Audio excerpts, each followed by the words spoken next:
zonas como el Putumayo, en algunas zonas del Putumayo, del Pacífico, en fin, desde alrededor de Tumaco, etcétera, de manera que es necesario que haya orden y que se proteja la vida y que se proteja a todos los ciudadanos colombianos, pero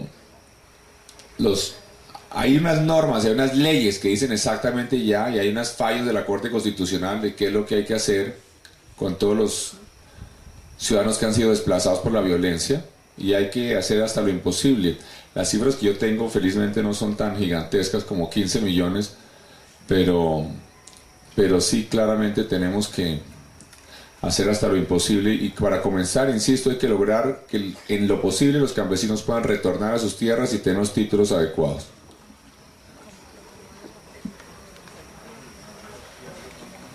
Buenas noches, doctor. Mi pregunta es muy corta y aparte de la pregunta tengo una propuesta para entregarle sobre mi visión propia de cómo, mi visión de cómo se podría acabar la corrupción en las altas corrupciones pues que son manejadas por el Congreso y el Ejecutivo. Y ahorita se la entrego y la pregunta va encaminada si tienen una propuesta para hacer un cambio en la ley laboral, más específicamente en las cooperativas de trabajo asociado, que me parece que van en muy detrimento de la sociedad. Esto, y... Todo el mundo tiene toda clase de quejas contra las cooperativas de trabajo asociado. Gracias. El problema es que más grave que eso es el desempleo. Más grave que eso es ¿por qué hay desempleo? ¿Por qué en Colombia, curiosamente, el país creció muchísimo económicamente en los últimos años y no aumentó el empleo? No aumentó el empleo, especialmente en los niveles de salario mínimo. Miren, en México, ustedes saben, ha tenido una crisis terrible últimamente. México ha tenido una crisis terrible porque primero tuvieron la famosa gripa esa porcina, ¿no? Entonces México recibe miles de millones de dólares en turismo, y por cuenta de la gripa porcina se les cayó el turismo a nada. Después, además, en México tuvieron el problema, han tenido toda esta guerra con el narcotráfico que está como en los peores momentos en Colombia. El turismo se les ha caído. Bueno, toda clase de líos económicos. La crisis económica en Estados Unidos hizo que se les frenaran las remesas que les mandaban de Estados Unidos, que se acabaran los empleos para los mexicanos, que no siguieran importando bienes de México, mucho. Todo se juntó para que México estuviera mal.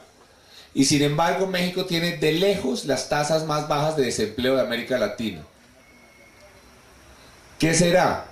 Pues yo no sé exactamente qué es, pero lo cierto es que, digamos, el salario mínimo en México, como porcentaje del ingreso per cápita, es muchísimo más bajo en México que en Colombia. Aquí tenemos que comenzar a entender que lo que hace que suban los salarios no es la ley. ¿Por qué la gente gana más en Suecia o en Estados Unidos que en Colombia? No es porque haya un salario mínimo más alto. Si nosotros subimos mañana el salario mínimo a 5 millones, no significa que es que todo el mundo va a ganar más. Lo que significa es que un montón de gente va a quedar desempleada. Entonces, desafortunadamente, la única manera de lograr que haya más inversión y más empleo, es decir, la única manera de lograr que haya más empleo es que haya más inversión. Miren, fíjese, cuando hay una bonanza en la construcción, ustedes ven en las obras, se necesitan maestros, se necesitan personas que sepan poner ladrillos, se necesitan plomeros, y entonces alguien que sepa cualquiera de esas cosas que están buscando, cualquiera de esas tareas, de esas faenas, de esos trabajos que están buscando, que tenga esos conocimientos, puede ganar mucho dinero. ¿Por qué? Porque hay demanda. Si ustedes, es decir, traten de conseguir estos equipos electrónicos, por ejemplo, estos micrófonos. Traten de conseguir a alguien que gane salario mínimo, que sepa reparar estos equipos.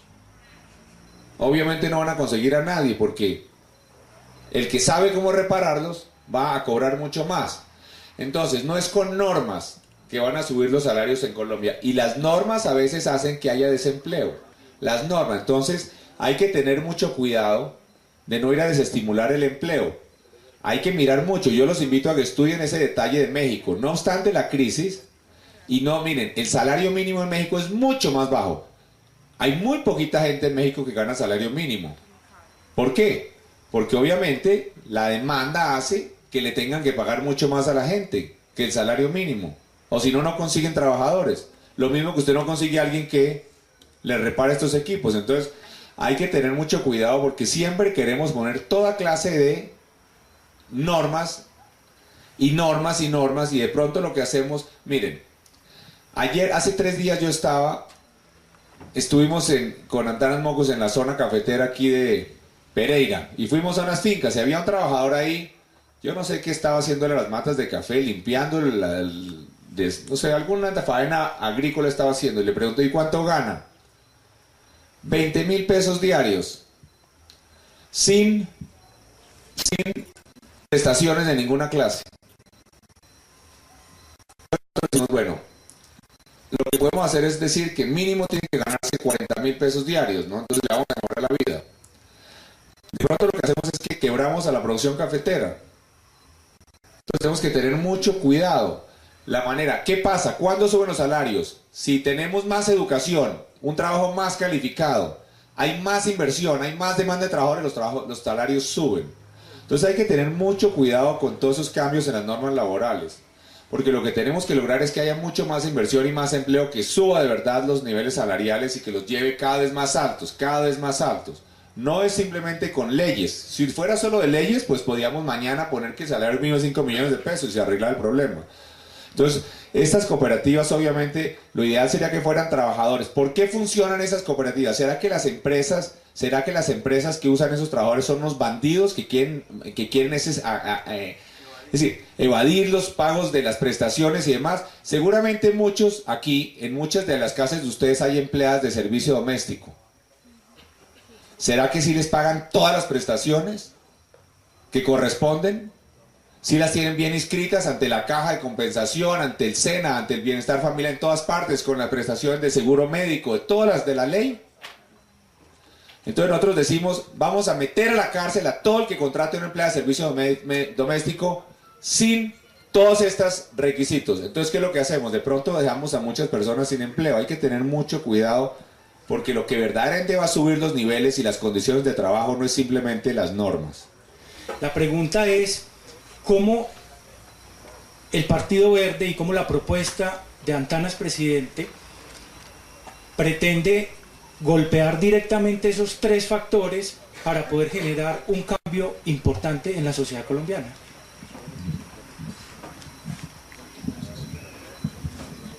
Mire, yo creo que he mencionado, primero yo quiero volver a aclarar que lo que yo estoy diciendo aquí no es la posición oficial necesariamente del Partido Verde, ¿no? En el Partido Verde hay diferentes matices. Seguramente si le preguntamos a Lucho Garzón sobre las cooperativas de trabajadores, él va a tener una posición distinta.